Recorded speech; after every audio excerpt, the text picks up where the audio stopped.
আছে জিহ্বার প্রথম ওঙ্কার ধ্বনি।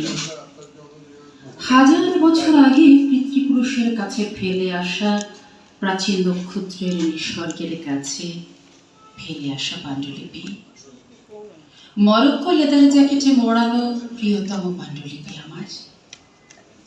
একদিন মাকে ফিরে আসার সময় বলেছিলাম, বৈঠকখানার জানালার দক্ষিণ করমচা গাছের সবুজ পত্রালি বাড়ির দহলিজের সামনে কখনো বেড়াতে যেও না মা আমার, অন্তত দুপুরের দিকে বেড়াতে যেও না।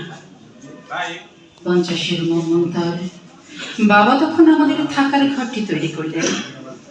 তাপসী রাবেয়া বস্যির মতো নবদ্বীপর বৃদ্ধা আমার ফুপুর হাতে ধরে বলেছিলেন, আপাতন বাবু, তোমরা আমার খোকাকে বুকের ভেতর আগলে রেখো।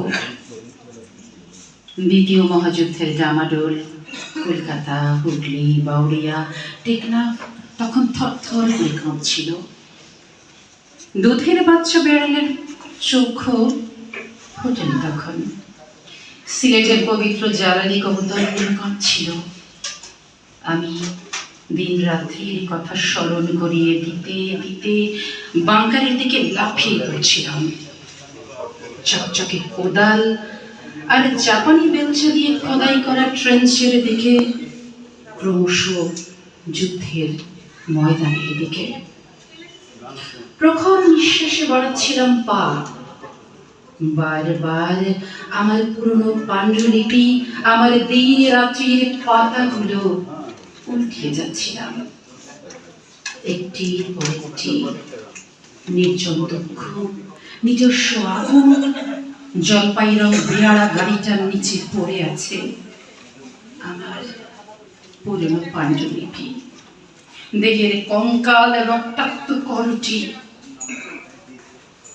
বেবিলনের অগ্নিময় পুষ্পোদ্যান, অকম্পিত শিখা, মৃত্যু এবং মেশিনগানের প্রচন্ড গর্জনে লাফিয়ে উঠে জায়নামাজের উপর বসে আছো মা আমার, মা আমার, তোমার খোকার কল্যাণের জন্য।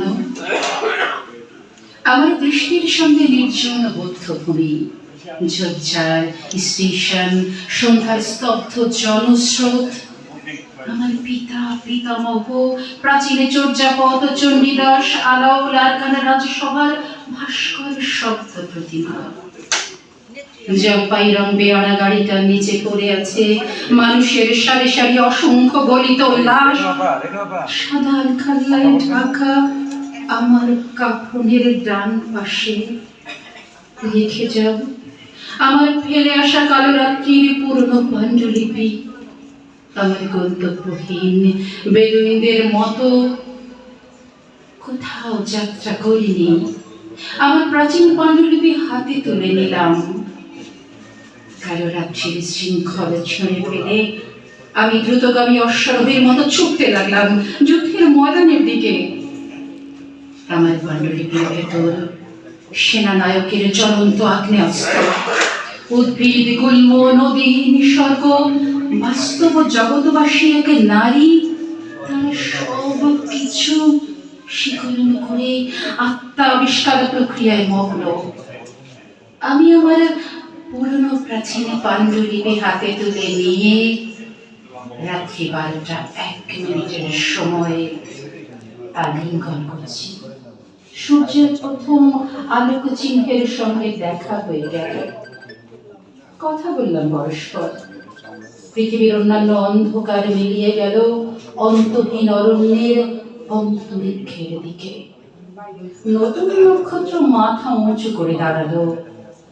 আমার অতীত, আমার অতি নিকট আগামীকাল। প্রতিটি প্রত্যুষ ছড়াচ্ছে ফসফরাস, তরতাজা প্রোটিন, উপাদেয় তরল ভোজ্য পদার্থ।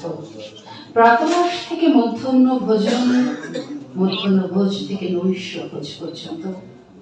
আমি আবার উঠে দাঁড়ালাম, মাতৃগহ্বর থেকে উঠে দাঁড়ালাম, শির দাঁড়া টান করে। সারাটা পৃথিবীর বাতাস আমার শরীর, আমার আত্মা স্পর্শ করছে।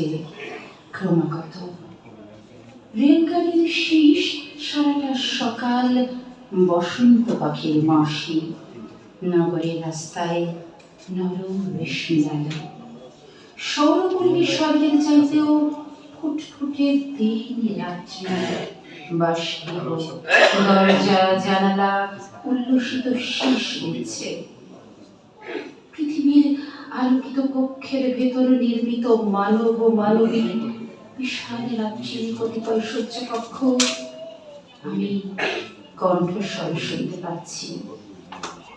আমি সমুদ্রের কম্পমান তরঙ্গের উপর দিয়ে হেঁটে চলেছি, বিজয় স্ফূর্তিত নাবিকের মতো হেঁটে চলেছি।